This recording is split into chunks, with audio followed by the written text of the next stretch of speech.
खुलुमबाय आं दिनै दोंसे खन्थाइ आवरायनो आखायाव लादों। खन्थाइनि मुङानो जाबाय आइजोनो मान हो। बे खन्थाइखौ सुजुदों गोदान दिल्लीनिफ्राय किरण बर' आरो खन्थाइखौ आवरायदों धेमाजि जिल्ला सानजारि नोगोरनिफ्राय आं आमिना स्वर्गियारि। दानिया फै खन्थाइखौ खोनासंलांदिनि। आइजो माहारिखौ मान होनो सोलों। आइजो नङाब्ला बुहुमा समायना जाया। गंसे नखरा गोजोन थांना थानो हाया। हिन्जाव माहारिखौ गादबनायनिफ्राय गोजानाव था। हिन्जाव माहारियाबो अगेन आखुनिफ्राय गोजानाव था। हिन्जाव माहारिनि गोसोआ जोबोर लोरबां। खोमथा हौवा माहारियाबो बे सुजुगखौ लानानै गेलेनो नाजायोब्ला जोबोर गोरोन्थि।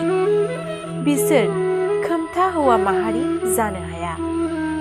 गंसे नखरखौ जौस्रां गोग्गोम दानोब्ला हौवायाबो हिन्जावनि बाथ्राखौ बुजिनांगोन। हिन्जावाबो हौवानि बाथ्राखौ बुजिनांगोन। हिन्जाव माहारिखौ मोनथाय गैयै दा बाहाय। एना एनि जानानै न'निफ्राय होखारहरनो दा सान। नंखाय फावथिनाजों जिउ सेख'नो दा नाजा।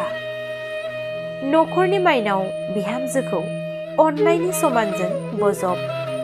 इनाय अनागारि आखु बाहायना सोंखारिनाय रावजों मोदैजों ओंखाम जाहोनो दा नाजा। जाय नखराव आइजोनि बिहामजोनि मान थायो बे नखराव बिमा माइनावनि अनसायहरनाय थायो।